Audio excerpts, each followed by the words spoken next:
Le 14 février, jour de la Saint-Valentin, est considéré dans de nombreux pays comme la fête des amoureux. Les couples en profitent pour échanger des mots doux, des cadeaux. C'est comme en fait une preuve d'amour et même des roses. Et ici au Sénégal, c'est engouement populaire. Et un peu partout dans le territoire. Pourquoi c'est devenu un phénomène? Tey ci jour Saint-Valentin bi nag muy nekk jour bu spécial ñuy def plateau spécial ci Kër Ndaanaan TV ma ànd ci ak Fanta suñu présentatrice bu ñaawul bi jongoma. Merci beaucoup mais gis naa la nag. Gis naa sa noir baax na rouge noir bu baax a baax. Ndeya. Macha allah yow moom sa look moom benn la fi. waaye tooñ gis naa la. daanaka du changer daal. Asalaamaaleykum téléspectateur Kër Ndaanaan TV. di leen nuyu bu baax a baax di nuyu waa kër gi tamit bàyyiwuma kenn cat ba cat di nuyu suñu technicien yu ñaawul yi nekk ci gannaaw liggéey bu rafet bii tamit Ndeya naka bu nekk. non kontaan naa nag tey vraiment ci plateau bi. maa gën a kontaan léegi nag ma lay laaj comme tey jour spécial la lan nga ñu indil. non tey nag moom.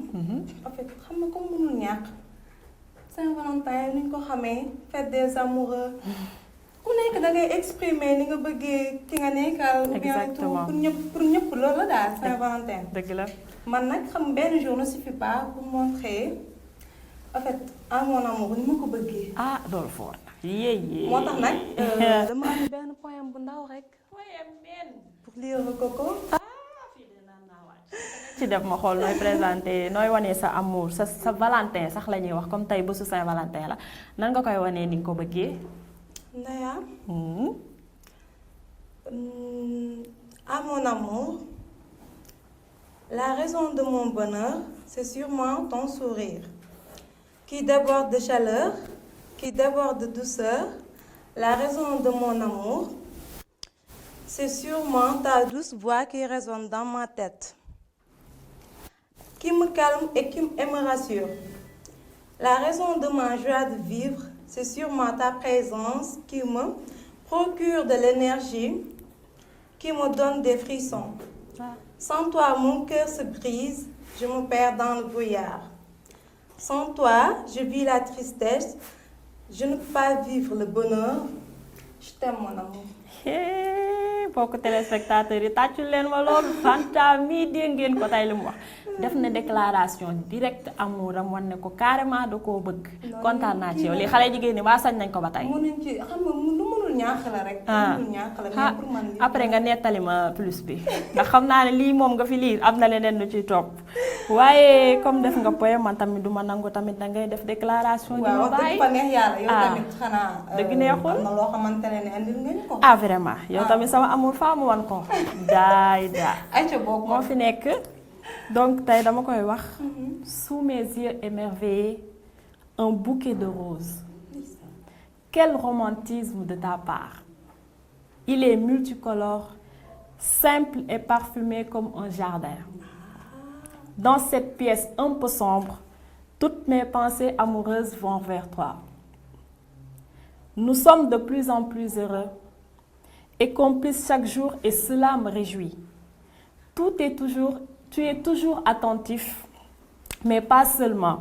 Il me suffit de revoir la soirée d'hier quand nous avons parlé de notre rencontre. J'ai tellement ri. Il me suffit de penser à notre balade, toi et moi, en amoureux. Tu es plein d'humour et presque toujours joyeux. Ton mélange d'enthousiasme et de calme, malgré tes inquiétudes réelles et toutes sortes de préoccupations, merveille, et cela depuis notre rencontre. Quel bonheur de te connaître, de savoir que tu existes et me dire que je compte pour toi.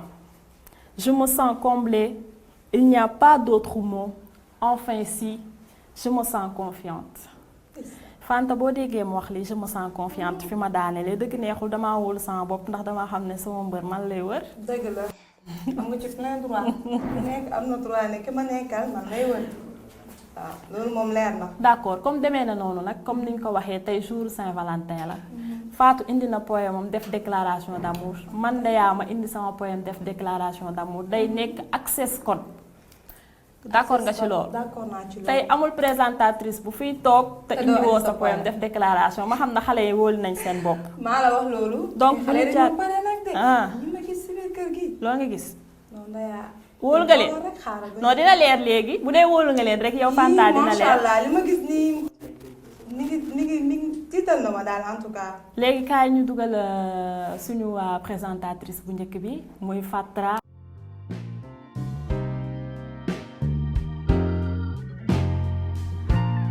waaw ñu naan la Fatra dalalal jàmm ci plateau spécial Saint-Valentin bi gis naa sa noir jongoma nga ba mu yàqu la lii la nii. def yu fu xale rek. yëpp te jub yéen la ñuy jàppale gis naa fi ngeen génn yow ak Fanta macha allah. comme d'habitude kontaan nañ comme d'habitude kontaan nañ bu baax a baax a baax. merci tey nag loo ñu indil xam nga Fanta maa ngi ko naan tey dañuy def loo xam ne mooy access code ndax daa ñëw def déclaration d'amour direct ma def sama déclaration donc dama bëgg access bi. nga jàll ci yow tamit parce que fii moom tey kenn du fi toog te waxoo sa poème. déedéet. d'accord comme ni ngeen ko bëggee avant loolu damay nuyu suñu mbokk téléspectateurs yi nuyu waa Sénégal waa diaspora bi képp ku ñuy seetaan ñu ngi lay nuyu képp kuy safoo di tiitaroo di ndamoo Kër Ndaanaan TV ndax nee naa la fii mooy télé des ndaanaan yi ku dul ndaanaan doo fi jaar. kon ku fi jaar rek xam leen ni ndaanaan la tey nag comme ni ngeen ko bëggee laa leen koy defee. ma laal leen rek benn poème bu ndaw rek. parce que xale bu góor bi moom man ak moom yaakaar naa ne chaque jour Saint-Valentin la. mais tey dafa nekk jour boo xam ne dañ ko jagleel. kon ñu may leen ci tuuti rek. pour moi, j'ai trouvé en toi toutes les qualités que je t'enseigne au nom. Tu es gentil, beau, galant et adorable.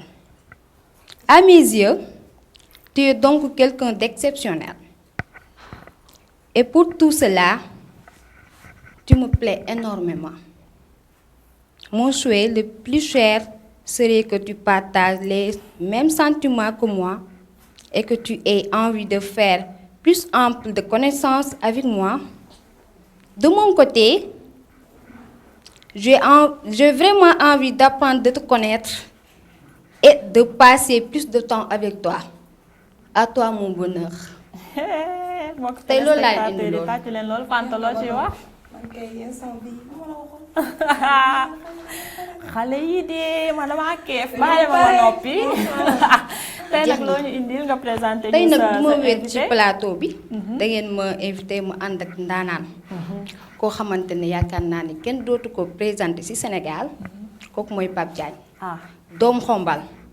xale bi toj Xombal toj Ndakaaru na ñeneen ñi xaar jarbaat ci Assane Ndiaye du ma leen ko présenté damay bàyyi mu wax ak moom mu wax ak yéen na xam ngeen ko bu baax macha allah.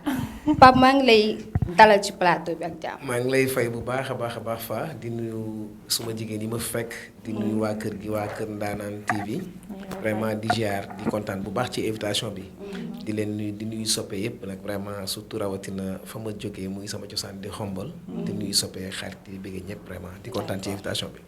merci beaucoup yéen a ko déggandoo. kii mooy Pape Diagne. Pape dama bëgg ñu ñëw sama première question mooy Pape su ma la doon laaj tey lan mooy Saint-Valentin ak surtout nan nga koy dundee ak Covid bi tamit. waaw fa Saint-Valentin nag moom defe na ne comme ni ñu koy waxee rek xañ na nag dafa am bés bu màgg muy 14 février nga xam ne moo ci gën a fës. waaye defe naa chaque jour que jëfee Saint-Valentin la. ak ki nga bëgganteel. donc muy soxna see wax dëgg yàlla chaque jour que jëfee ñu ngi xool ni ñu koy wane suñu mbëggeel. waaye nag bés bi daf ci rawati.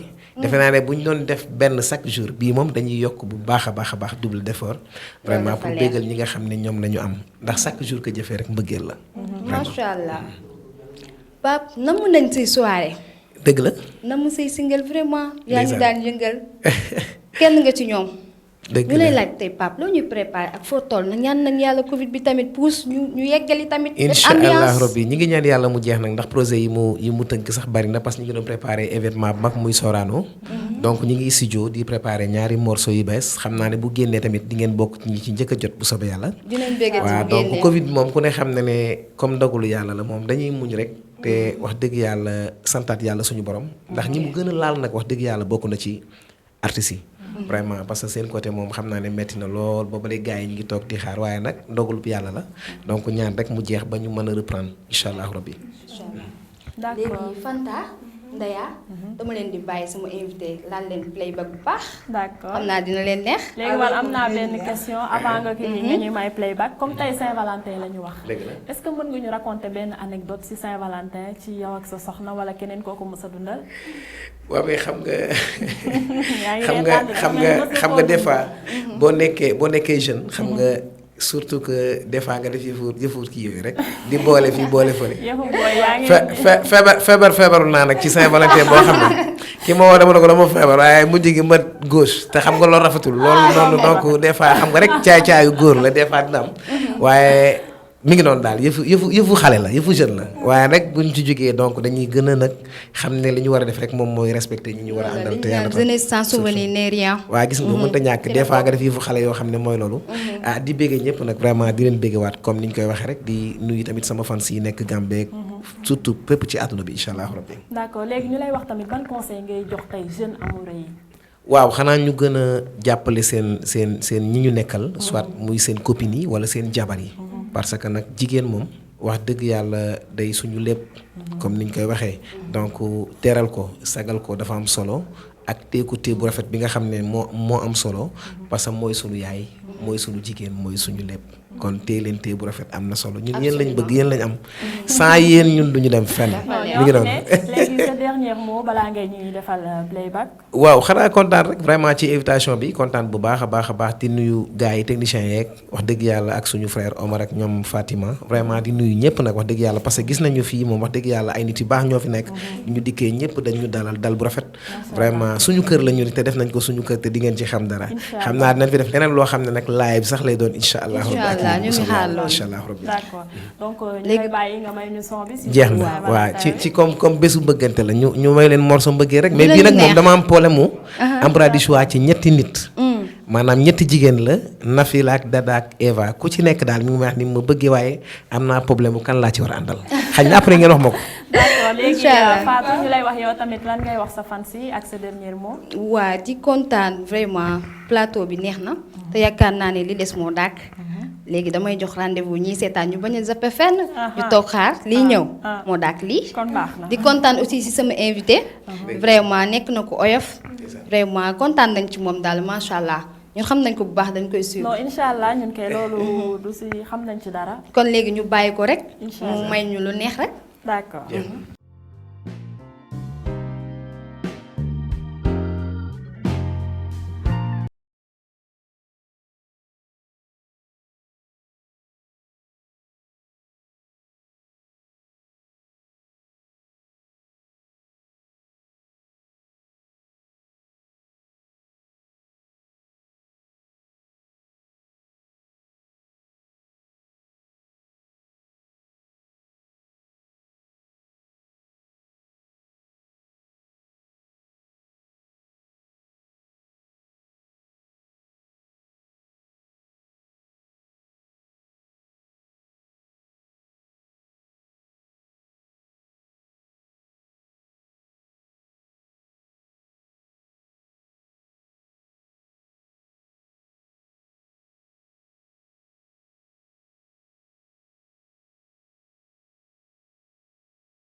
mooy borom Sinapsat dafa ñool rafet nu muy doxee am classe teg ci jóge du samedi du dimanche saa su ne dafa yónnee ay image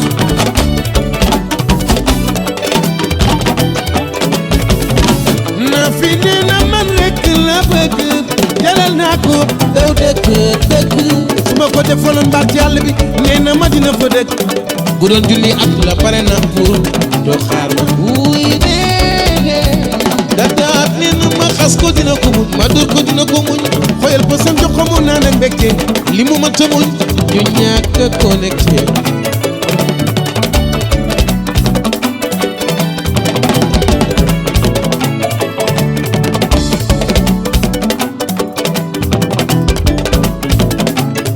mes amis, je suis dans l'amour du choix. Laquelle choisir parmi ces trois?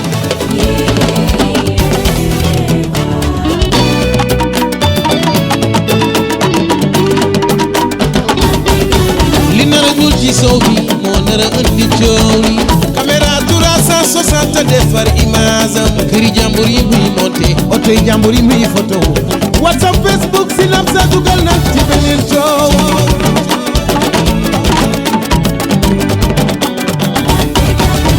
Imam Bale Diouf papa su gile tànn ba pare su ko gisul wet di jooy su ko gisul jaaxle Amina si la si kambaaw dafa jaxate lay bégee su ko gisul wet di jooy di yéeg doo xalaat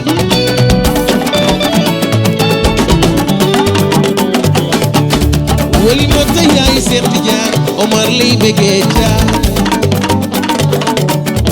Jaane fay seng fay Abdou Gueye rek lay bégee su ko gisul wet di jooy yéen doo xalaat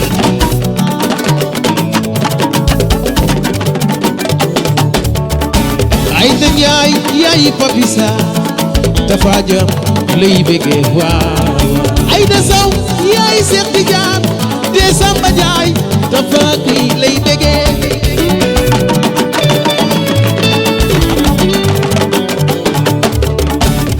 ami waaj borom Kaolack nangaan si dam faal dam rek lay bégee ñaatam ba madam Seck lay woo Xadi Seck yaay iri siri si ina góor si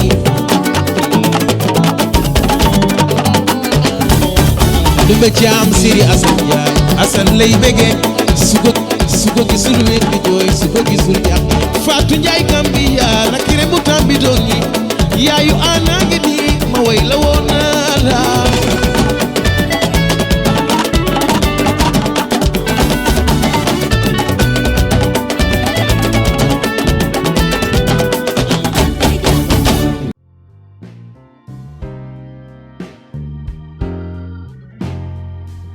gis nañu prestation Pape Diagne yëngal na fi invité Fatra donc bu ñu jàllee ci loolu dañuy indi Aïcha la malienne suñu Aïcha waru kër gi ñu lay nuyu tey ci bésu Saint-Valentin bi. maa ngi lay fay. di la bàyyi nga présenté wu ak tey loo ñu indil tey nag access code bi poème la mbaa yëg nga ko.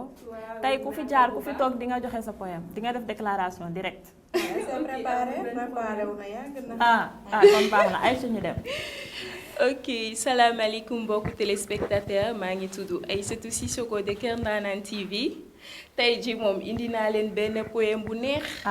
waaw koo ko indil ñun wala sa Valentin. ñépp. waa Kër Ndanane TV samay fans lépp. waaw yaa ngi dóor de est-ce que yow fidèle nga Fanta xam nga lii laa la doon wax sànq. xam nga Fatou daa tàkkaarloo ñépp ne leen sama Valentin laa ko jox yow nag nga koy bëgg ça fait dara wóoru yow après ñu rek la sa cas. Toi tu n'as pas seulement ravivé mes sourires, toi tu n'as pas seulement su redonner l'envie et les goûts d'aimer. Toi tu es bien plus que tout ça, bien plus que tous ces rêves, tous ces espoirs que j'ai pu placer chez un homme. Tu es une évidence et pour la première fois de ma vie, je ne me pose pas de questions sur l'avenir. Je n'espère pas construire ma vie à tes côtés. Je le sais. Je sais que c'est avec toi que je vais avancer. C'est avec toi qu'un jour je dirai oui pour la vie. Avec toi que j'accomplirai tout ce dont un homme peut rêver. Je n'ai jamais été aussi épanouie auprès d'un homme. Merci. man de waxuma man de damay noppi ndax daa ñëw ne waa Kër Ndanane la ko indil. mais nee na waa Kër Ndanane la ko indil. waaw samay fans yi rek. waaye yow loolu duñ ci débat léegi ñu lay bàyyi nga présenté ñu invité bi ñu indil. man tey jii moom invité bu mag a mag laa indi benn musicien bu mag. waaye balaa may présenter sama musicien bi damay wax tuuti ci ay parcours am. mooy Alvin. Alvin mooy kan exactement maa ngi jégalu am nga ma dégguma wolof bu baax. waaw nit ñi dinañ comprendre baal nañ la ko. kan mooy Alvin. Alvin de Rio a commencé la musique dès l'âge de 13 ans, étant le seul de sa famille à faire de la musique. Il a appris la guitare auprès d'un groupe d'amis chrétiens, lui-même musulman. Malgré ses études qu'il poursuit actuelles, Alvin est ingénieur en transport logistique spécialisé en gestion des stocks Bac+5. Il a participé à plusieurs émissions à la télé comme Grand Rendez-vous, After Work, Good Morning des STV, Kenkeliba RTS, Weekend Star TFM et d'autres. C'est un peu ça son parcours. Parcours bi moom macha allah. am nga ni loolu fort na. Donc Alvin ñu lay dalal tey ci plateau spécial Saint-Valentin. waaw tout d'abord dama leen di remercier ci invitation bi. Macha allah vous êtes belle tàcc leen seen bopp. Donc ne serait-ce que Alvin de Rio moom doomu Tëngéej la te doomu Sénégal la. maa ngi kontaan di rafetlu invitation bi Kër Ndanane TV. Merci beaucoup Alvin. Bienvenue sur le plateau Kër Ndanane TV. tey jii nag ñu ngi waxtaan ci spécial Saint-Valentin. kuy wax ci Saint-Valentin xam nga mbëggal lay wax ak amour lan nga gisee xale yi sénégalais lu ñuy dund lool. waaw xam nga mbëggeel moo tax ñu nekk fi parce que bu xol yi gisantewul woon duñ mën a def émission bi. comprendre nga ne serait-ce que bon man mbëggeel bu fekkoon lu ñuy kii la lu ñuy gis la non doo comprendre sax mais lu ñuy yëg la te boo foo koy yëg sa xol nga koy yëgee par exemple man j'ai chanté pour ma femme sama soxna laa way son bi bëgg naa la dama ko bëgg mu bëgg ma comprendre nga ne serait-ce que mbëggeel am na ñu bëri ñuy nekk en relation mais xamuñu valeur u mbëggeel parce qu'une femme quoi man ma femme c'est ma musée elle m'inspire quoi benn instant donc jigéen dafa laaj lu rafet dafa laaj wax ju neex dafa laaj raay dafa laaj fóon dafa laaj ay cadeau jigéen dafa sensible quoi mais maa doo leen ma tàccu sax waaw mais mbëggeel noonu la chaque jour man damay dund mbëggeel chaque jour dama koy dund man ak sama soxna di ko wax elle me manque elle est en voyage donc alhamdulilah quoi ñu ngi ci jàmm quoi. Alors Alvin, aujourd'hui comment tu vois les jeunes couples de notre génération vivre l'amour? Bon, de ma part, l'amour, c'est quelque chose qu'on ne peut pas l'expliquer. C'est l'ineffable. C'est-à-dire que le dachner, au-delà des plaisirs, il y a quelque chose qui existe, c'est l'ineffable.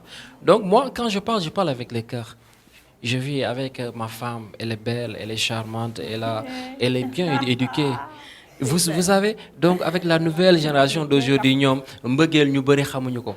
Mais man moom dama xam mbëggeel parce que jigéen boo ko yoree da nga koy suturaal yërëm ko jigéen kenn du ko dóor kenn du ko saaga képp ku teral jigéen yàlla daf lay teral képp ku suturaal jigéen yàlla daf lay suturaal ne serait-ce que man Alvin de Rio man vous savez la plupart de mes fans les 90% sont des femmes parce que quand je chante avec le cœur ne serait-ce que man mbëggeel chaque jour laa koy dundee ak tey bisu mbëggeel la 14 février bi dañ ko war a di gën a yeesal quoi tey moo gën a fees mais mbëggeel chaque jour lañ koy dund quoi. Waaw. Ok, merci beaucoup Alvin. Donc Fanta am nga loo ciy teg. waaw man lenn rek laa ko bëggoon laaj Alvin bëggoon naa xam parce que sànq ci sa biir wax ñu ngi wax que ni dangay def en même temps dangay nekk ci liggéey transport logistique bëggoon naa xam tamit naka ngay gérer sa milieu artistique bi maanaam musique bi ak sa liggéey. waaw xam nga man dañ ma encadré éducation de base nit ki boo ko amee rek alhamdulilah quoi donc je suis liggéeyuma kenn samay business laa yor ingénieur la en gestion des stocks comprendre nga lii sama ren laa amee bac 2012 El Fiego ñoo bokkoon lycée à Daouda Niang ñoom xamante ne ñoo ma xawoon raw donc ne serait-ce que tàmm la rek nit da ngay organiser wu organisation dafa baax ci doomu aadama te jeune surtout da ngay am repère boo amee repère da ngay xam fi nga jëm man dama am repère xam fi ma jëm xam fi ma jógee mënuma indil benn obstacle ci sama àdduna. di la waxaat ne la ni kontaan nañu bu baax a baax ci sa teewaay bi fii ci plateau Kër Ndanane TV waaw maa leen gën a kontaan parce que dama remercier bon voilà je vous laisse la parole après man nuyu gars yi quoi. non yow kay wax nga li Et parce qu'on sent nettement que tu parles avec le cœur wax nga sa defaat nga déclaration d'amour sa soxna donc machallah donc dañ lay laaj nga wax ñu sa mot de la fin balaa nga ñuy defal playback. waaw mot de la fin damay nuyu sama bàjjen Fatou Sonko mu ngi aux États-Unis maa ngi koy nuyu maman di chéri Anthony de yaayu Medina bu doon émission bi ànd kii tey dañuy serveur dafa am kii nii day woote parce que dafa ma bëgg ak sama marraine Aïssatou Kagnan nekk France ak toute la MIFA reçu Sanaba sama trois man ñetti njëkke la ama premier ga non noonu la troisième njëkk bi mooy Sanaba noonu la artiste la waaw di wax rek 100% daal waaw di wax rek sama bébé Khady Gueye je t'aime tu me manques bientôt rek je vais te revenir inchallah bonne fête à vous tous bonne fête à toi aussi yaa ngi ci sa mot de la fin looy tàggatoo ak téléspectateurs Kër Ndanane di wax téléspectateurs yi nag tey mooy Saint-Valentin daal na ñëpp aj ci kaw gis nga ma sama rouge noir la doom nii su ma jaaxal mooy sa aj bi man bëggoon naa xam ko moom man aj bi daal man xam naa ne am na waroon. yow bàyyi tooñ après dama la koy wax. donc ñu dem ci playback bi d'accord. waaw son bi sama soxna laa waay je t'aime bébé.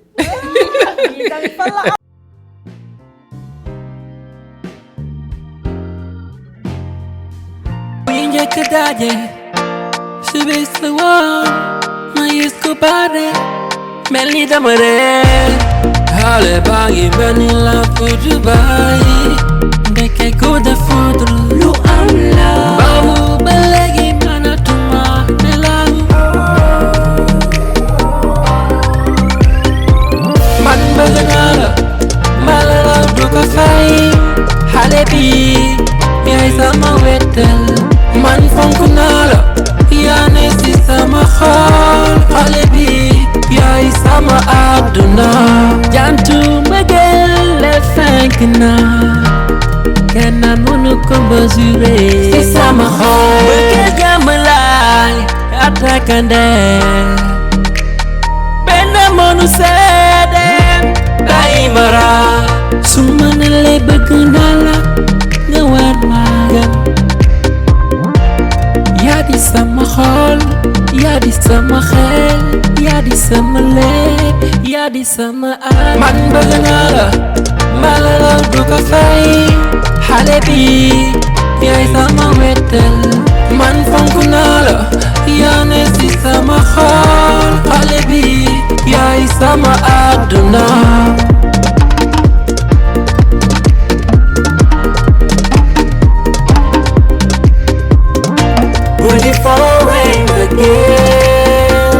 Mama Rusi, borom avenue way naa la. Bul di foowee mbëggeel. Aïssatou Ka, borom France sama yaay gi way naa la.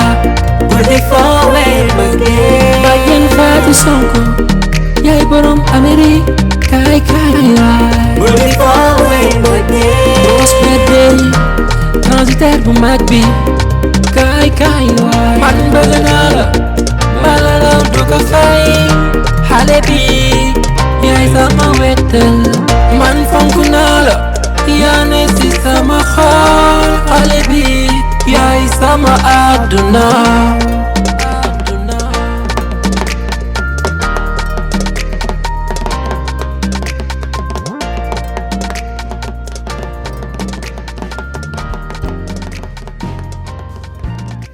Fanta gis nga Aïcha la Malienne li ñu présenté def na accès ko tam lire poème am te mosul nangu nag kan moo ko moom nanguwul rek ma jaaxal nanguwul déclaré benn yoon daal elle est très casuitière présenté nañ tamit invité am muy Alvin mu defal ñu playback bu neex d'accord boo xam ne nee na way bi jabaram la ko bindal moom macha Allah dafa jonge daal ci góor kon bu ñu jógee ci loolu donc ñu jàll ci sama xarit xale bu jooba ma gis naa sa noir bu baax gis nga yéen tamit ak ni ngeen def ni def seen rouge noir rouge Bernardine dëgg neexul noiram daal def na robam bu noir la ci toq rouge non macha allah daal. ah yéen tamit bàyyiwuma leen gannaaw yéen rek laay toppandoo ngeen def seen rouge noir nii am classe jonga ma def ay toq make-up macha ñi lay bàyyi nag nga présenté wu te nga wax ñu tey lan nga ñu indil ci bésu Saint-Valentin bi.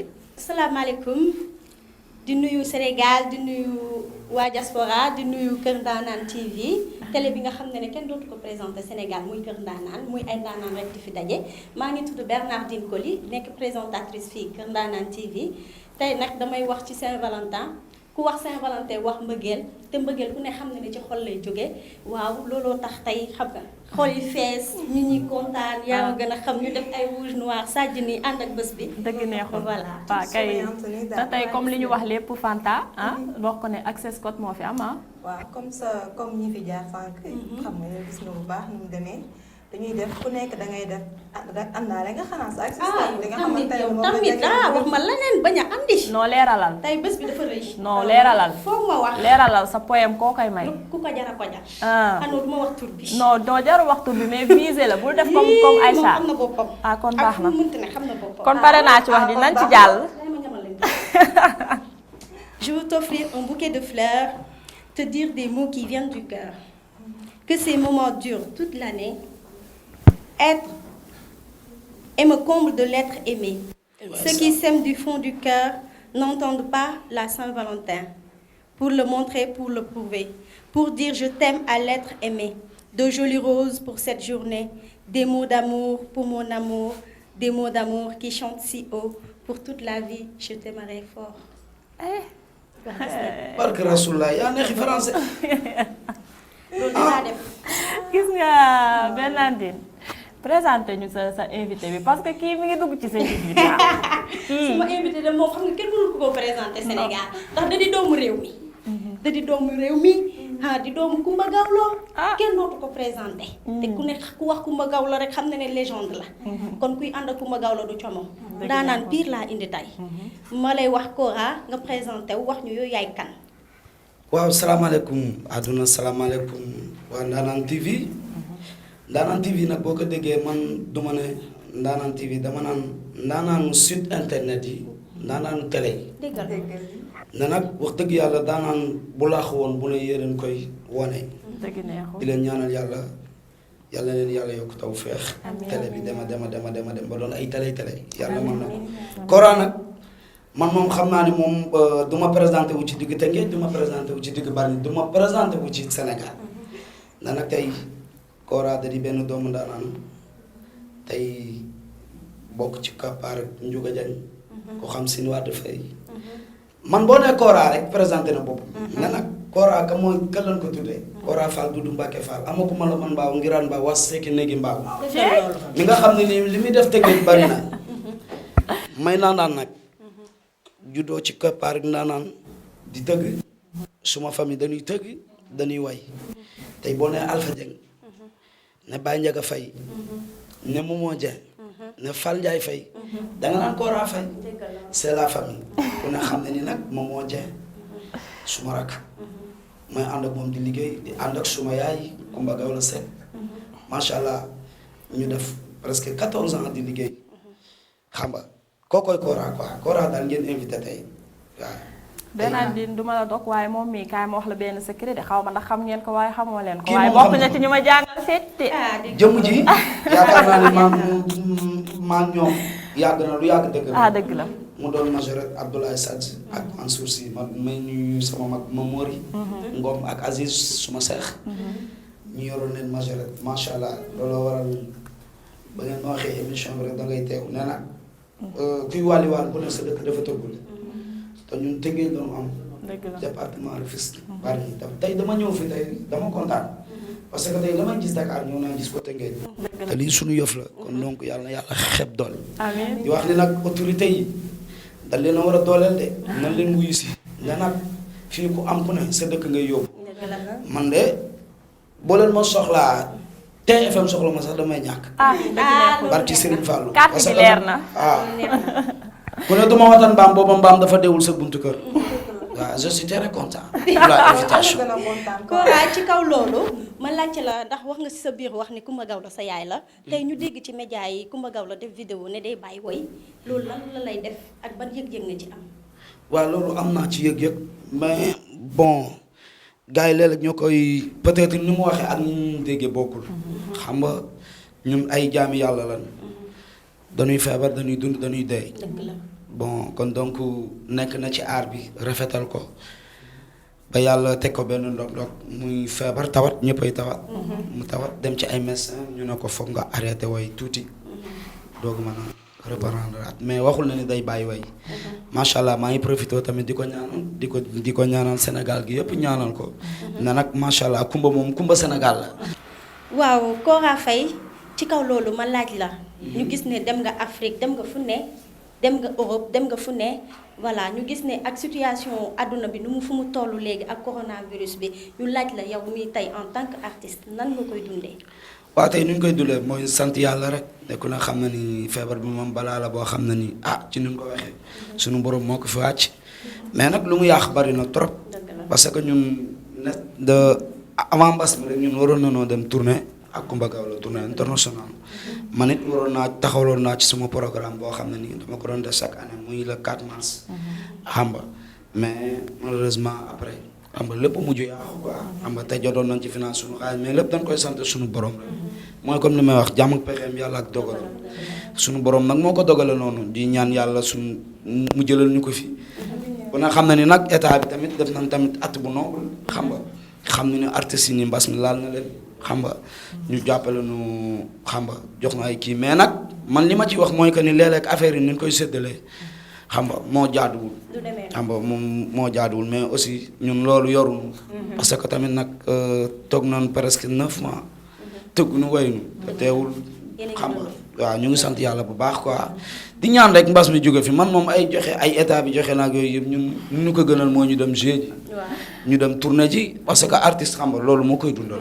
artiste moo koy dundal loolu moo koy dundal quoi. donc ñu ngi lay jaajëfal ñu lay wax nga wax ñu sa mot de la fin balaa nga ñuy may playback. waaw yéen man bala ma leen a wax mot de la fin yéen xanaa lii du plateau Saint-Valentin. ah. wala da ngeen a foog ne man aw ma kii Valentin. xaw ma Valentine xaw ma Valentin. mooy sa mot de la fin. léegi sama mot de la fin nag mooy que ni damay gërëm suma jabar. damaa bëgg nga gërëm soxna si ndax xamante ne. waaw damay gërëm suma jabar madame Faye. maam Ndeye Sène maa ngi koy gërëm bu baax. dégg loolu. waaw moom waa benn rek moom rek la amul keneen. non déggoo li ma la wax. man du ma ay Aziz di takk ay ñaari jabar de. xoolal bu fi yàq. voilà man benn jabar rek madame Faye rek doy na amul keneen di ko gërëm di ko ñaanal yàlla xam nga yàlla yàlla guddal fannam. xam nga nag. macha allah lépp lu man pour defal lu baax dañ ko war a def. parce que da ngay imaginer man sama jabar dafa kontaan sax moom ci couvre-feu bi. mais man daa ma nelaw guddi parce que man yàlla dafa dogal man bu ñu si imaginer dafa bari. di artistique dafa métti. waaw parce que man dama jeu Yves Niang dama jeu góor gi Ndiaye ñi may jeu bari na quoi. xam nga léegi nag looloo waraloon léeg-léeg guddi gi xam nga tout le temps ngay fonctionner mais aussi di ko gërëm. di ko ñaanal yàlla bu baax yéen di leen gërëm di leen ñaanal seen télé bi yàlla na leen yàlla musal ci cat musal leen ci seytaane ma leen di jox benn conseil nag xam nga ndajam jigéen moom dafa am loo xam ne nii tey foofu ma wax leen ko ay jigéen bu ñuy ànd léeg-léeg foog bëggante bi dëgg boo leen bëggee ànd bi yàgg bu leen nangu kenn dugg seen diggante ne man tey ni ma ñëwee tey ci plateau bi gis leen ak kër gi macha allah dama kontaan xam nga parce que tey du question que dara mais am na télé yu bari yoo xam ne nii peut-être ay ndaje jigéen xam nga ay yaafeex lii ay yaafeex lii day yaax fexe leen seen diggante bu leen ci dugal kenn yàlla na leen yàlla musal ci cat musal leen ci seytaane ngeen doxal loolooy sama mot de la fin est-ce que mën naa traduire un petit français aujourd'hui je suis très content pour la plateau de Saint-Valentin pour les couples. Bon, Kora et ta femme, je suis très content quoi. non la fàtte wax nga bindal ñu poème mais comme wax nga lii merci. voilà merci kontaan naa. yow macha allah. yàlla seen jàmm yàlla. donc Bernardine sa mot de la fin ak looy tàggatoo. yaakaar naa ne Kora wax na lépp. loolu lépp di wax kontaan rek. ci dalal bi ngeen ñu dalal. voilà plateau bi yaandi na. rouge noir yi rafet na macha allah. di gërëm suñu télé bi nag di gërëm suñu technicien yu ñaaw. macha allah ñoom di def liggéey yu amul fenn. macha allah may gërëm nag. benn couple boo xam ne nii macha allah couple bu ma neex la muy madame Ndiaye. ak Abdoulaye Ndiaye. macha allah ñooñu macha allah danoo bëggante lool Abdoulaye Ndiaye suma grand. d'accord suma xarit. macha allah. waaw yàlla na sa jàmm yàgg. comme Saint-Valentin lañu wax bu dara sedd yow yëngalal fii ba mu rajaxoo rek. waa léegi dama leen di may bu leen ko mburuj rek xam nga bu leen ko mburuj moom. bon cee bu leen ko mburuj. première partie bi dama cee woy mbëggeel. deuxième partie bi nag dama bëgg ñu yëngal saal bi ngeen jug nag ñu yaakaar. def ñu daal. ok waaw kay. ok kii play le son.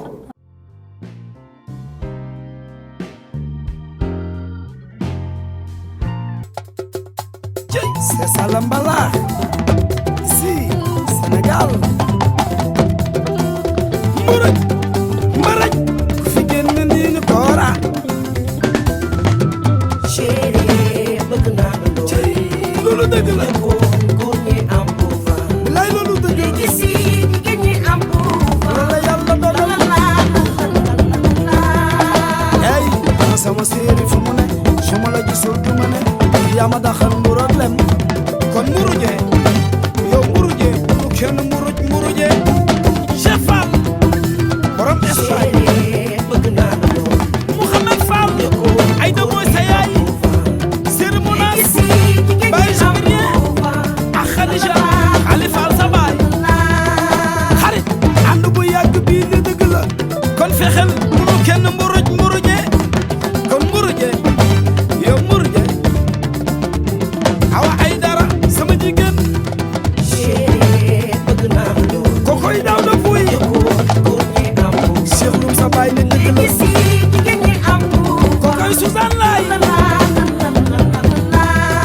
maxtaar àdduna ak li ci biiram nan lépp rafet te ma xiiroo jarul naa yoo bu nu kenn mburu jee kon mburu jee mami sek yow mburu jee bul na mburu jee kokoy Jaat Juuf yaa jase yaay ni dëgg la moomu yaayu bay bal ay bu leen ko mburu jee boolo bu leen ko mburu jee boolo wu yaay boolo wu yaay boolo waa Espagne mburu jee waa si géej mburu jee dami géej ñu mburu jee Seex Saw jee yóbbul xale bi gaay liiru jaay liiru jaay liiru jaay bay laa ngi nii doomu yaayi moor yow naati mburu jee boolo wu yaay boolo wol mu ruus may boolo bay gorte borom Angleterre mburu jee anta yaay ne mburu jee doomu tëngéej mburu jee Papa Njaay yóbbul xale bi mi géej kaay ay Papa Njaay kaay ay Papa Njaay kaay ay Papa Njaay Aziz Njaay borom Montpellier yow bu leen ko mburu jee boolo yow Bamba boolo yow Bamba yaa ma jàppale mun na mburu jee borom Turki mburu jee Souleymane ñu mburu jee Moustapha Diagne mburu jee Bili yow mburu jee bu leen ko mburu jee Bay Mamour yóbbul xale bi Mami Jo kaay ay liiru jaay kaay liiru jaay Mouhamed Sis sama sa yaay kaay borom Espagne yow bu leen ko mburu jee boolo yow soodo borom Amerika Adama sa yaay mburu jee bu leen ko mburu jee Momo Jaat bu leen mburu jee waa Jurbel bu leen ko mburu jee waa Kees na mburu jee Mami To mburu jee Amen bu mburu jee boolo kay leen ñu foo ñëw leen ñu foo boolo Mariane jugal dans bi kay leen ñu foo ñëw leen ñu foo boolo Adja Seex Fay sama rakk Abdou Abouli borom Espagne bu leen ko mburu jee boolo Cheikh Anta yóbbul xale bi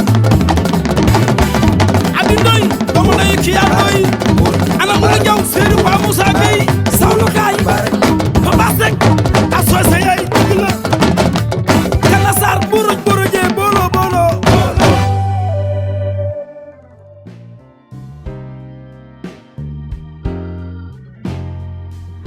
donc mbokk téléspectateurs yi gis ngeen Bernardine invité wam Cora Faye mu ñëw wàcc plateau bi ah Fanta mburuj mburujee na ko ba mu murujee na plateau bi jotu jaar sax defuñu non non yëngal na sincèrement fecc nañ fi ba ñaq man moom vraiment feeñ naa fi ba ñaq donc bu ñu jógee ci loolu sans plus tarder dañ leen di présenter Aïcha waaw ça va ci loolu. maa ngi nii gis naa sama maquillage am moom tey la mais gis naa leen li ngeen sàcc gis naa leen ko macha allah d'accord donc ñu lay wax nga présenté wu wax laaj la tey lan nga ñu indi ci bésu Saint-Valentin bi. donc tey lu mu leen di daal doon loo xam te dafa spécial parce que bisu tey bi da doon bis bu spécial. bis bu xam te nii mooy bis bi xam te ne mooy bis ñuy bëggante aji bëggante yi. bu ñu waxee bis bi tey mooy bis bi xam te ne mooy bis Saint-Valentin. donc leen laa leen di muy point bu neex bis ma chérie bi tamit. yow ñëw nga ndax loolu mooy code d'accès bi tey moom loolu lañ fi indi access code ku fi ñëw. di nga waxe sa poème. ñu xool ndax nag yow da ngay def comme beneen Aïcha la malienne. non tey foofu xam nga sama chérie bi tey foofu ma jat ko. waaw leer na kon acca ñu dem. Mon amour, je suis folle de toi. Je suis littéralement dingue de toi. Je suis dingue de t'aimer et je te veux dans mes bras tous les jours de ma vie. Depuis que tu es rentré dans ma vie, tu occupes la première place. Dès que je me lève le matin, tu es déjà dans mes pensées. Il y a des moments où je suis incapable de réfléchir ou de bien faire mon travail, car je pense beaucoup à toi. Parmi tous ces individus présents sur Terre, aujourd'hui, encore, je me demande si cela est bien réel ou si nous sommes juste dans un rêve. C'est la lundi.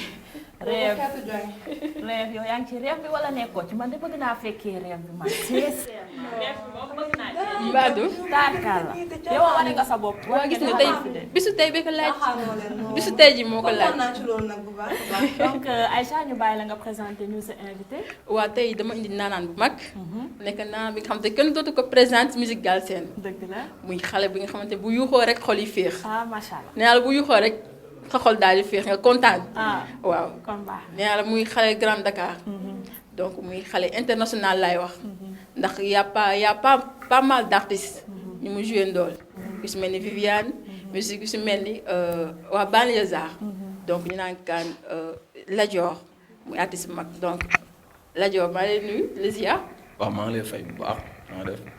yaa ngi si jàmm bu baax. maa ngi nii rek. donc bëgg tey nga présenté wu.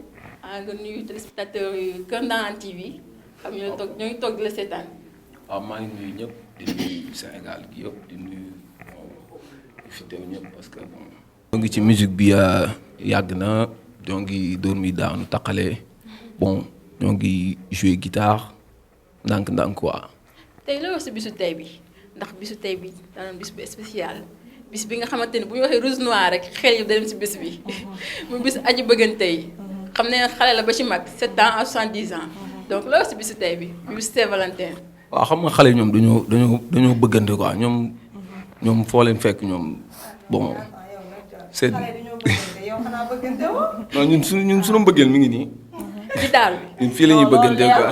leeru la joor bàyyi yooyu xam nga ne nii mënoo bëgganteeg moom bàyyi làkkatu bi. waaw bon foog ngeen benn ci ruq bi tamit parce que ay baax a lañ ko. kon boog nañ nangu rek. waaw léegi waaw foog ñu am benn ci ruq bi waaw mbëggeel moom. di leen ko fekk di leen koy bàyyi teewal sa micro bi bu baax bon Saint-Valentin bu ñëwee bon comme yéen rouge noir yi. def ba mu baax. waaw gis nga de. gisoo kii fi mu fël. def noiram bu baax. ku nekk da ngay wane sa mbëggeel ku nekk woo sa noflaay quoi xam nga ngeen déggee. donc sans plus tarder nga wax ñu sa mot de la fin comme nee nga sa noflaay nga ñu indil donc après nga may ñu.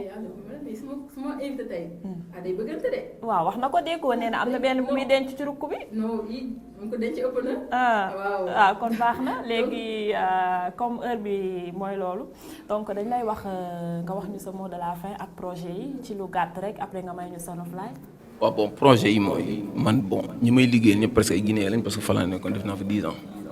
sama noflaay morceau Pape Diouf la cover dama ko def clip ko bon dama koy waaj a génne génnagul bon moom laa leen di may quoi. d'accord inchallah donc Aïcha nga wax ni sa mot de la fin ak looy wax téléspectateurs yi ci Saint-Valentin bi. jaajëfal rek kontaan lool kontaan ci plateau bi kontaan ci waa Kër Ndanane TV ndax waa Kër Ndanane bu ñu waa Kër Ndanane rek ngeen Ndanane la ñuy waxal. dëgg neexul. mais képp ku fi toog rek Ndanane nga waaw loolu dafa leer donc ñu ngi seetaan maa leen di jaajëfal donc leen souhaiter bonne fête Saint-Valentin ñoom ñëpp leen wax bonne fête daal. waaw nga souhaiter waale sa bopp aussi. waaw man souhaiter naa sama bopp rek xam nga sama rouge noir ma génn. nga fu baax yow xoolal fi nga ko capp foofu la gënal bës rek. Mbadou Aïcha ñu dem ci sama laaj la Dior Mbaye. waaw.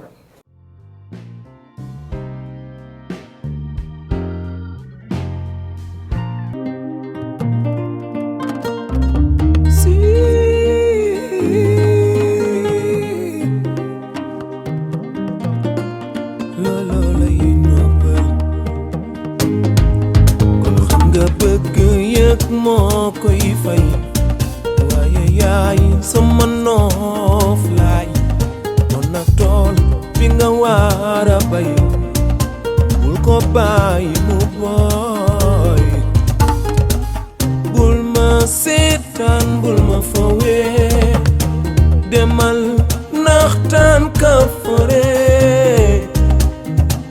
nii la mbëggeel lii la am nañu bëggante am nañu nobbante am nañu bëggante am nañu nobbante soo ma bëggee wane maay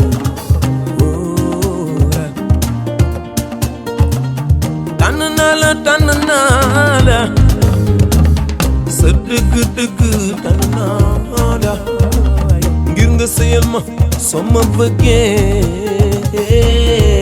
wane maay xoolal li ñu diggaale fàtte xaju fii nanga ko sóoraale na xarub xol du ma ko diggaale te duma ko dëkkaale mbëggeel moo ma booleeg ma sëy ci sa jëmm ji ni galaas ci ndox xam naa su dee li ne sa xol bi man duma xaar nga ma koy wax ndax bëgg nga ma kon ci sa lépp lay dox kon xam nga bëgg yëg moo koy fay waaye yaay sama noof laay kon nag tool bi nga war a bay bul ko bàyyi mu booy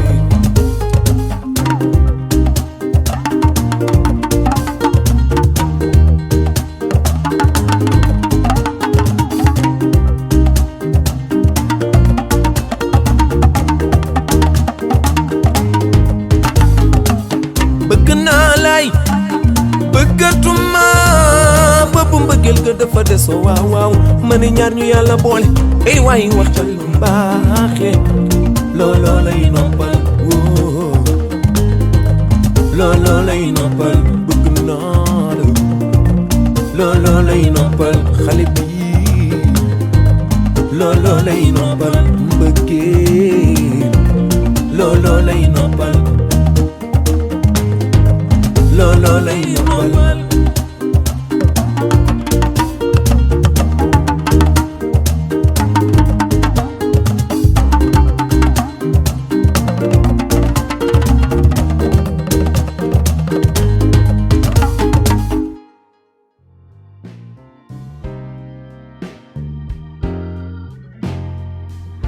d'accord gisandoo nañ ko ñu ñëpp Aïcha présenté nañu poème am wax directement def déclaration d'amour am indil ñu artiste am muy Lat Dior Mbaye moom tamit mu wayaat sama noflaay bu Pape Diouf muy cover bu neex boo xam ne ñun ñëpp dugg na suñu xol te yëg nañ ko macha allah donc Fanta ñu ñëw ci caat. ñu ñëw si caatu kër gi.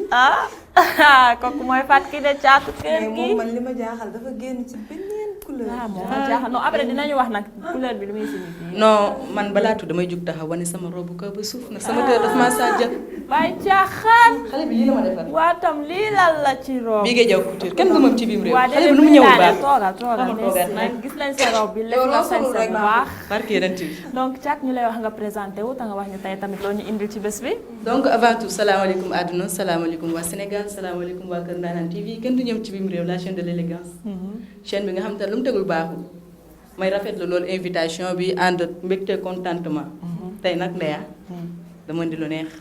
poème dama koy nëbb nag. non mooy access code bi boo ko indiwul woon da ngay wàccaat ndànk tax fii ku fi toog da ngay laal sa poème. loolu kaala. non te tamit nag da ñuy wax ndax direct la wala indirect. non man nag poème bi sama yaay laa ko may. ndax maa dañoo bëggante. c'est sûr c'est sûr. bañu wàcc yow après dinañ xool li ci ginnaaw. ma loolu. dégg nga ni jéem a bëgg nii ndax li ñu naan caatu kër gi. non man moom caat la. may caatu kër gi. may comprendre sama yaay lay yow bëggante. bëggante woo yow nii bu nga wax ne yow bëggante fii ko fay ubbi sama yaay ngay fekk si biir mu taaj baax. kon baax na loolu buñ ci négocier après loolu dinañ ko lijjanti ñëwal ci poème moo tax damay jaaree noonu ne ko j'ai du mal à trouver les mots qui seraient pour toi les plus beaux. qui te ressemblaient un peu. aurait la couleur de tes yeux. Ne que oui, j'ai du mal à trouver les mots d'amour, les mots qu'il faut pour te dire, je ne sais pas vivre sans toi. I love you, my mother.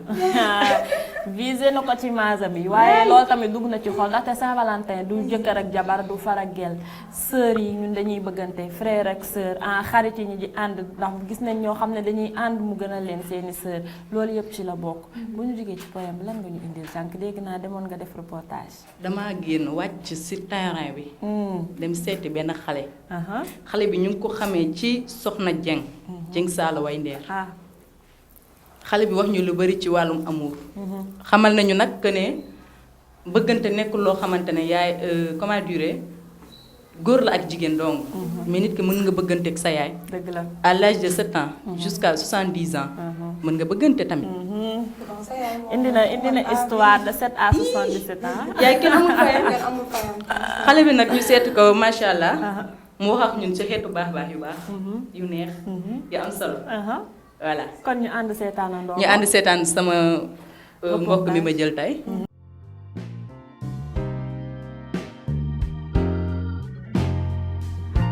Saint-Valentin c'est la fête des amoureux ñaar ñi bëggante bu ñu chaque jour fête la sax mais Saint-Valentin lañ taamu pour que ñu mën koo fësal daal maanaam mooy loolu.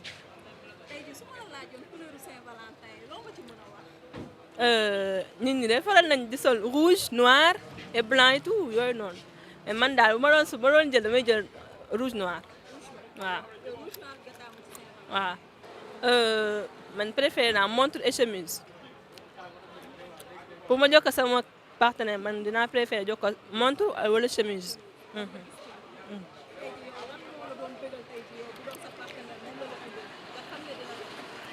robe.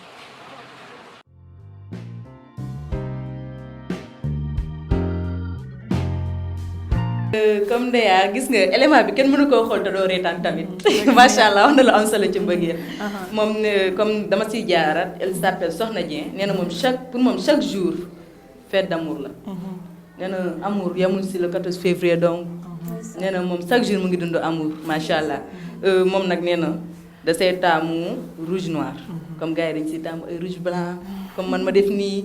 rouge bordeaux tey rouge noir ñun tam lañu taamu. waaw ngeen may seen waa lay lii lan la man maa bëgg waa Kër Ndanane xale bi nee na moom dafa bëgg comme par exemple tey bu offrir kenn cadeau.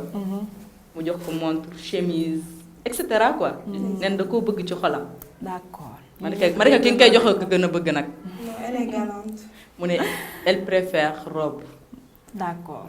moom robe la bëgg. robe la bëgg déggandoo nañ loolu donc gis nañ reportage bi reetaan nañ ci parce que dégg nañ bu baax li mu wax.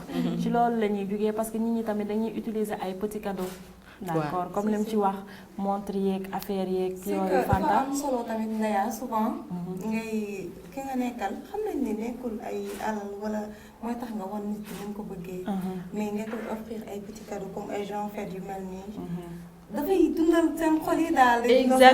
exactement tey da ngay imaginer voilà tey da ngay imaginer nga nekk sa yaay ci kër gi man dama koy conseiller élèves yi Saint-Valentin yu jot da ngay gis des fois élèves yoo xam ne dañuy def point def ko ci liste boo duggee ci néeg la dag ci loolu ñëpp yàgg nañ ci ñoom ñëpp jaar nañ ci. ñun ñëpp jaar nañ ci. non nag mais comme li mu wax rek dëgg la Saint-Valentin c'est tous les jours. ñëpp koy dund mais dañ koo jàpp ne 14 février mooy la fête des amours. mais pour man ñi bëggante ñëpp c'est pour tous les jours.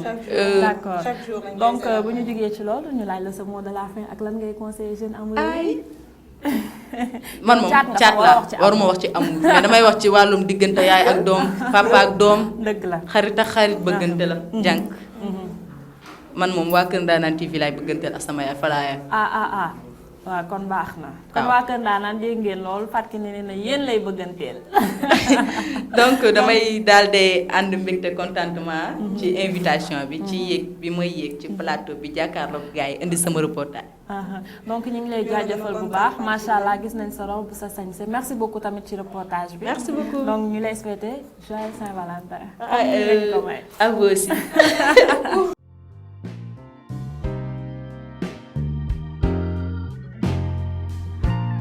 donc macha allah Fatou Kiné caatu kër gi gis nañ reportage bi ñu indil tey macha allah soxna soosu di Soxna Dieng ñëwoon di delluwaat di indiwaat histoire Saint-Valentin comme tey bés bi moo ko laaj kon daal tey lépp daal ci lañ jëm. Avanta macha allah ma bàyyi la kon ñu dugal suñu animatrice présentatrice macha allah bi Biche lay doon. déedéet non gis nañ la foofu moom duñ ci wax bàyyi rek bul wax. kontaan naa ci macha allah fan la génn ci robe bu noir bu baax. la yàgg daal di dellu année 60 nii dellu ci année 60 non macha allah macha allah c'est très joli kontaan naa ci yéen. donc ñu lay wax nga présenté waat bi Biche da nga wax ñu tey la ñu indi ci bés bi. waaw man nag maa ngi nii tudd Biche donc nekk présentatrice journaliste fii ci Kër Ndanane TV tey nag ma am contentement ak mbégte bu yaa ci jouru Saint-Valentin donc 14 février ku ko dégg ku ne rek xam nga ne ci mbëggeel la ñuy wax. bien vrai que ni tous les jours nag la ñuy fête mbëggeel. waaw amour moom je me dis que ni warul am benn bés. chaque jour dañ ko wax ci dund. mais nag comme que jour bi jël nañ ko jagleel ko rek ñu daal di xaw a def yu xam nga rek. donc ñu jàll ci sa access code. waaw gis nga sama code access. da nga wax ñu kan nga ko indil. ki ma ko indil. non yéen som ngeen de. fii de ku fi toog di nga wax koo ko indil day leer. waaw d'accord donc bàyyi rek ma jàll ci code bi ba pare. après bon ñu ñëwaat ci loolu. kon baax na. donc c'est dans la noirceur de mon esprit que ta douce lumière a su entrer au plus profond de mon cœur. Pour effacer toutes mes douleurs, c'est au fond de mon cœur que l'éclat de ton visage rayonne pour y déposer de la douceur. La douceur d'un amour fusionnel. C'est dans la beauté de ton sourire qu'une sensation d'extrême douceur est devenue recouvrir mon cœur. D'un bonheur interminable, en moi, ta lumière brillera à jamais. Car tu as su éclairer mon cœur de l'éclat de ta personne que je ne pourrai jamais oublier. boobu maa ngi ko jël rek di ko jox sama habibi. kàtt gi leer na jànk. loolu amul lu ñu ciy wax. nañ lay bàyyi rek nga présenté ñu comme que bésu mbëggeel lay tamit maa ngi koy jox képp koo xamante ne yaa ngi safoo Kër Ndanane TV di ñu seetaan. di leen ko jox yéen ñi. ñun tamit ñu ngi la koy delloo bu baax. donc di ko jox sama képp koo xamante ne rek yaa ngi may seetaan di ma safoo rek maa ngi la koy jox. macha allah. waaw gis nga. léegoo mu ne habibi yow. donc non bàyyi tooñ bàyyi topp kaa Fanta ñu bàyyi la nga présenté ñu sa invité. balaa loolu yëpp di am. gis nga yëfu caat yi gis nga daal di remercier nag Abdou Seck. Seck Ndanane nekk ca Diourbel. donc moo génn ak man fii daal di ma koy yónnee si rek ne mën naa def nii Sadio ak man nii ci rouge noir. xeex na ndax ba fii moom bokk na ci xeex bi. yow ci rouge noir macha allah waaw macha allah. D'accord donc là ñu jàll ci présentation sa invité.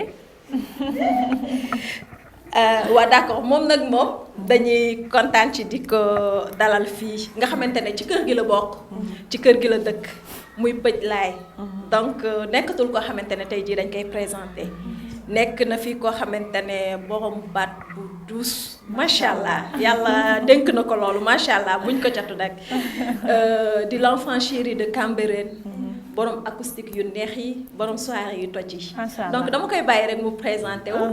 waaw. wuy dama laay dama laa bëgg sa yaay booy wax nga tëy baay wax nga tëy ni bëgguma keneen daal ku dul jibi ma xale bi wuy xale bee may leen ma ko. asalaamaaleykum maa ngi leen di nuyu di kontaan si yéen bu baax a baax di wax ni toogaay bi jekk na macha allah ni ngeen def nii nooy na nit di nuyu bépp téléspectateur bu ñuy seetaan di nuyu tamit di beral loxo borom kër gi sama xarit Cheikh Omar di ko wax ni su ma ñëwee fii ñëw naa sama kër waaye tamit dama fi ñëw ñaari yoon dinaa fi ñëw ngir sama kër waaye dinaa fi ñëw tamit ngir bégal ñi nga xamante ni dañuy safoo di ñu seetaan di leen nuyu bu baax a baax di nuyu techniciens yi bu baax a baax. macha allah kontaan nañ ci présentation bi te ni ngi nuyoo moom Master Kalla xale bi moom dinañ la ko may ñu ñooy dem. xam nga da ngeen toll ci jamono mbëggeel toll ci Saint-Valentin moo tax faaw ma indi sama histoire wax leen fi ma toll ci xale bi ndax nee naa la mag xale bi wuy xale bi may leen ma ko. non loolu leer na mooy yow dangaa ñëw fête rouge noir couleur de la Saint-Valentin mais yow Pëj ni nga dugg see nii. xam nga ku ci nekk dafa am nooy woowee ki nga bëgg kii dama ko dégg léegi mu ni Habibi waaye man ki may bëgg mooy sama chocolat moo tax ma def lii. merci rek. bu noonu moo tax ma def nii. wane leen moo leen baax jógee donc ñu bàyyi la nga waxtaan ak invité bi. waaw donc Pëj gis nañ ni que ni temps yi ak fii Covid bi toll nii. gis nañ ni que ni temps yi lépp stand-by soirée yeeg yooyu ak loolu donc est-ce que actuellement ni yaa ngi préparé pour reprise bi nga am loo ju teg ci table bi ak nan ngeen koy dundee yi tamit. waaw damay wax ni niñ ko dundee métti na trop bon di mastaw bépp artiste bi nga xamante ni yaa ngi yëngu ci art su ma nee art nag tënk na lépp képp ka nga xamante ni rek ci domaine bi nga nekk parce que métti na trop nga am loo suivre di ci yëngu ñu xëy tëjal la buntu tëjal la fenêtre kon day metti te ñun amuñu lu dul art bu ñu xasee ba débuté ni art la ñuy def tamit moom rek lañ mën a def.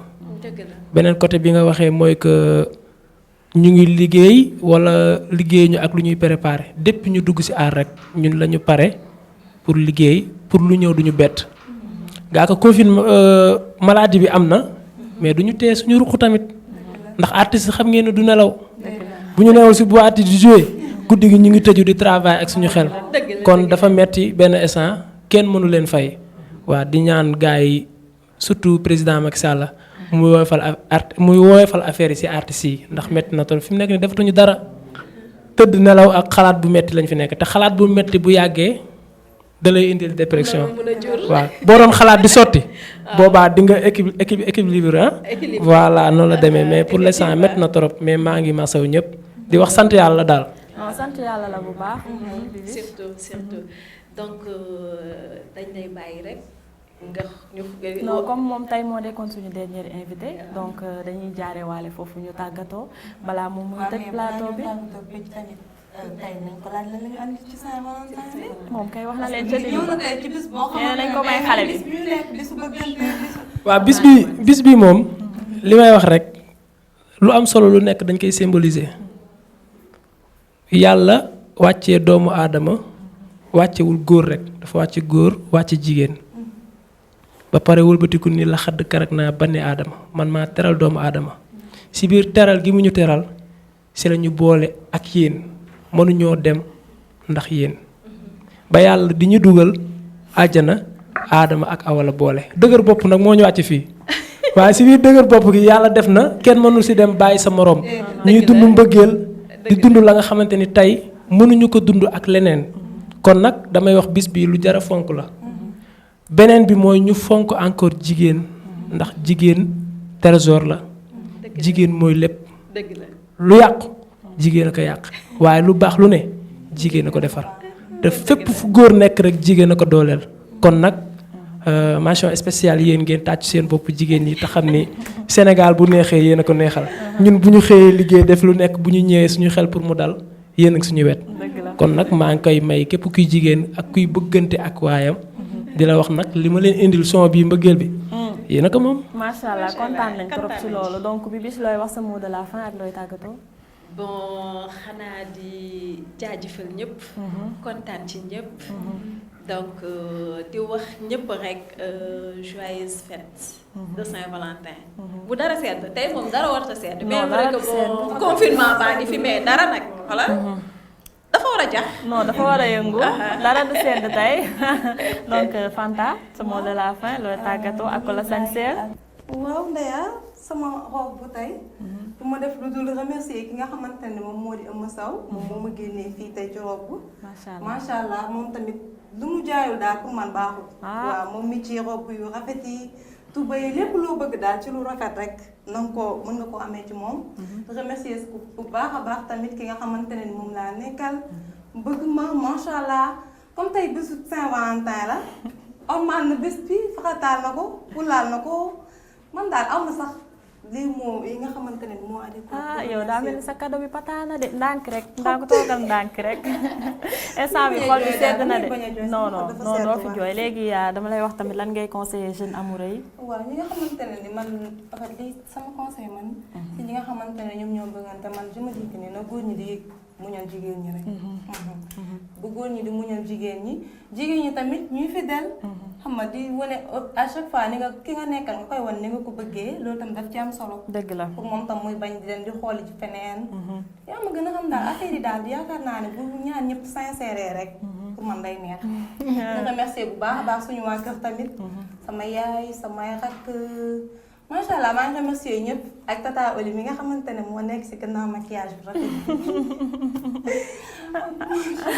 macha allah kontaan nañ man moom ça a été un plaisir de partager le plateau ak yow Fanta macha allah donc gis nañ ci suñu invité yi fi jàll yépp man tamit maa ngi remercier Marie rek sama xarit boobu sama doom nday borom këri kaw moo jàll si sama taay bi gis nga de tey moom daf maa delloo ma laal sama balage bu baax di gërëm tamit xel comme shop maamaroon sama xarit boobu nga xam ne daf maa fekk ba fii li ma tey maa lay sañsee léegi comme mënu maa sol kii bàyyi kii ku ci nekk rek ma am bu ma laal ci yow rek def ko ci. donc amis téléspectateurs yu Kër Ndanane TV gis ngeen tey li leen indiloon ci seen plateau spécial Saint-Valentin bi gis ngeen suñu invité yi fi jàll suñu présentatrice yi macha allah tey moom plateau bi yëngatu na donc dañuy bàyyi Papa Laye Pëj Laye mu tëjal ñu ko donc ñu jox leen rendez-vous ci beneen plateau spécial fii ci Kër Ndanane TV la télé de l'élégance. duma bàyyi nag ndax yéen da ngeen wane seen bopp. damay wane sama bopp. fii nag Fallou Warriors Couture moo fi jaar sama waa ji nga xamante ne lu mu ñawul baaxul maa ngi koy nuyu de passage bu baax a baax Fallou Warriors Couture. di nuyu waa appartement bi yëpp sama gars yi di jox nuyoo bi may koor di leen bëgg bare. Aïcha ñu dem ma bëggal leen nag ñu feccandoo lépp mu neex. mais balaa loolu tamit damay gërëm sama yaay de ndax lépp moom la. da ngay gërëm sa yaay. mbaay maa su rek. waykat bi wax na ko ku màgg gërëm sa yaay baa nga xarab ko kon neex nag. yamul sa biir yamul sa biir waaw yamul sa biir yamul sa biir.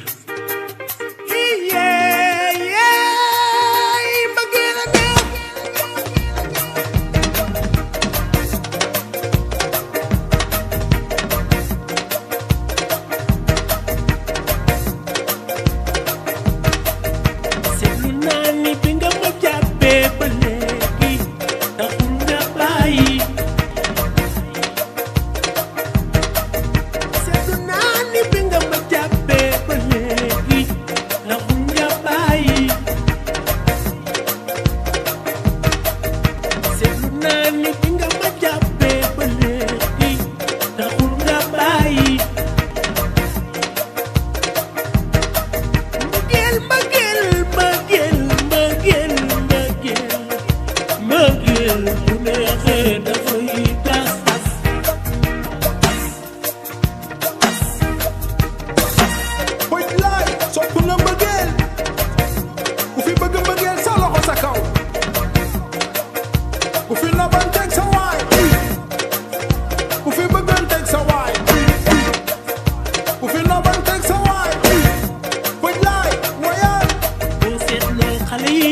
ni mbëggeel moo leen neex ci seen xol mel ni galaas bi sey sedd sa xol te doo ko gis soo ko bëggee gis waaw danga koy neexal dafa metti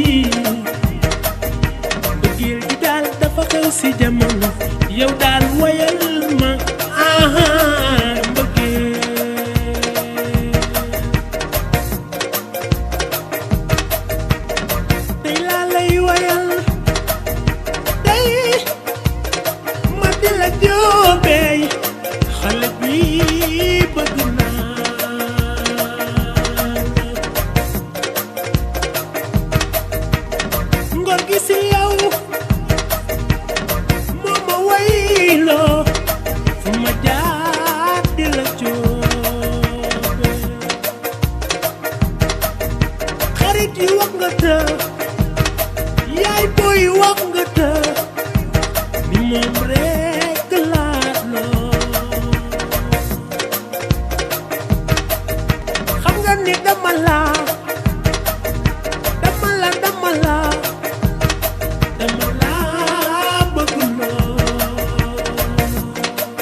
mbëggeel bu neexee dafay tas